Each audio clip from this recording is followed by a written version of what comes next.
Either Meghan Markle has compromising photos of Netflix CEO Ted Sarandos, or he has calculated due to social circles, imaging, some other intangible reason that Meghan is going to continue to be a highly paid star on the Netflix roster. She and Harry signed that 5-year, $100 million deal that gave them the family tell-all, Harry and Meghan. That was solid business. By the way, that was a really good series. And now we've got this sort of streaming pile of manure. It's unwatchable. With love, Meghan. There's no point to it. It's unrelatable. And like Blake, a little bit, forced, inauthentic, kind of accept me for who I want you, to see me as. Kind of over-the-top attempts at being self-effacing, like they know what the reputation is and are choosing to just show people that they're wrong. I watched episodes 1 through 4, and they are the same. First of all, it's not her house that they're filming in. It's a $5 million crib down the street in Montecito. And by the way, a $5 million house in Montecito is a dump. I mean, these things, they're 11, 15. Harry and Meghan are 11. But she's got full hair and makeup, billowy linen sleeves. Every scene is shot in the same test kitchen in this house down the street. So we're never changing locations. The opening episode, episode 1, is dedicated to her best friend, Daniel, is coming. The drama builds from the beginning of the episode. Oh my God, Daniel's coming. What are we going to do? I got to make a gift basket for the guest house, a welcome basket with all the right little, lavender petals and the little tags on the little candy wraps. And, at one point, into a cellophane wrap, we dump pretzels from the store into the bag and just tie it up and put a label on it. That goes in there, but we have to get something ready for Daniel. Daniel's coming. Guess who Daniel is? The opening episode. Daniel is her makeup artist. I mean, if I had $1 for every actress, host in Hollywood whose best friend is the makeup artist, I say that, first of all, you're spending way too much time in hair and makeup, and you need to get out and make other friends. There's no way that the opening episode can be Daniel, the makeup artist.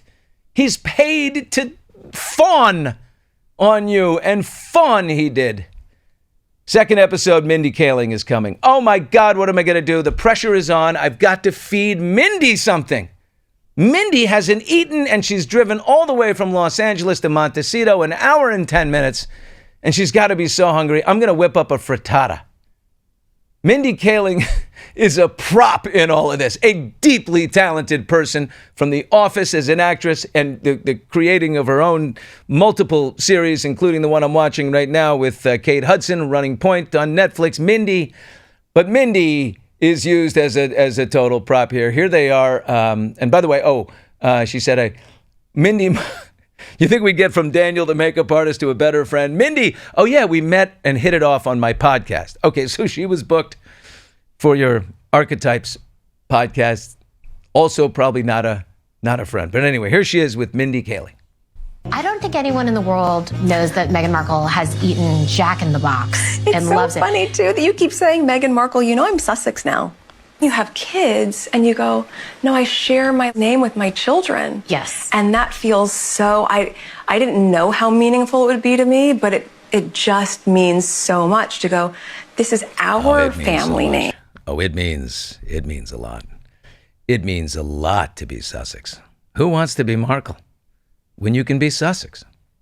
I say get rid of the Sax and just keep the Sus. I mean, we know. It's a beautiful thing. I didn't even know Harry was a prince when I met him. I didn't know. Anyway, everything that you see in this show comes from scratch. I mean, it's no, it doesn't. And it's just not believable. There's no real connection. I keep asking myself, what's the mandate? Why is this show there? There's got to be a reason. People say she wants to be the next Martha Stewart. I'd say she probably wants to be the next Gwyneth, right? Gwyneth is quirky and watchable, and Gwyneth invented Gwyneth is a genius. I know she gets hate, but she built Goop, and that's all her. And she's bold.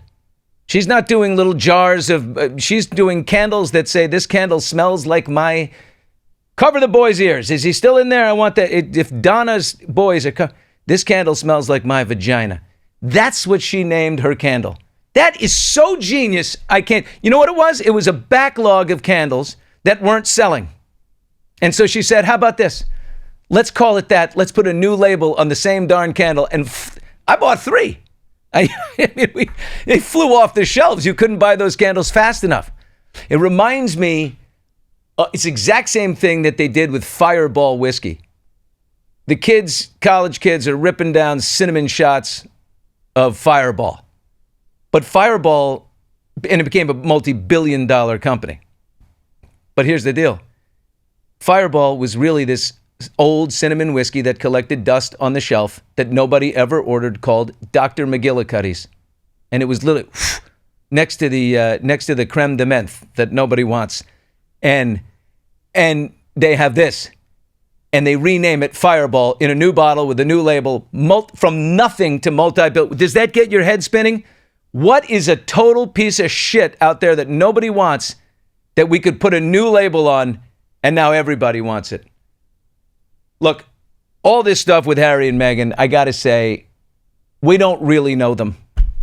You know what I mean? I am 90% sure that a hang with Harry would be really fun. I bet he's lovely. I'd come away thinking, oh my God, I love that guy. He's terrific. He's so much fun. And she could be too. But this show is force-feeding an image of herself that people just aren't digesting. And it's happened before. I know Megyn Kelly's a dear friend of mine. Much less degree of this, but, you know, she was Fox News Channel, very hard, you know, charging interviewer.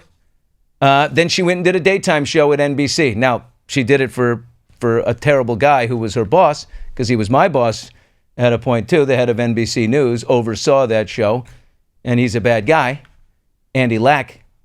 But it was a different vibe. Like it was now daytime Megyn, and that people weren't digesting it. Remember Martha Stewart's version of The Apprentice? Donald's show was such a hit, they gave one to Martha. And she would sign, you know, pink slips, handwritten notes. So sorry to let you go. You're such a wonderful person. Love, Martha. We don't want that. We want Sing Martha. We want Martha with the shiv, you know, the tough lady who built everything from scratch. That's the Martha we want.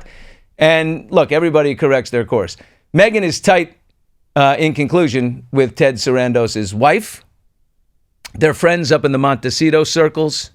I think, look, go back to acting. If a duchess can return to 5th on the call sheet at a show, or better yet, stop force feeding and get right back into another round of Harry and Meghan versus the British royal family. Maybe that's what's going on. Maybe, you know, Netflix is giving her this thing to tide them over until she delivers the next thing, which is that war with the British royal family, which everybody loves. It's totally riveting, totally compelling. It doesn't make her the sweet, you know, beautiful lady making, you know, lemon verbena tea, but it's super compelling and does a lot of business. So, you know, they'll continue to pay you.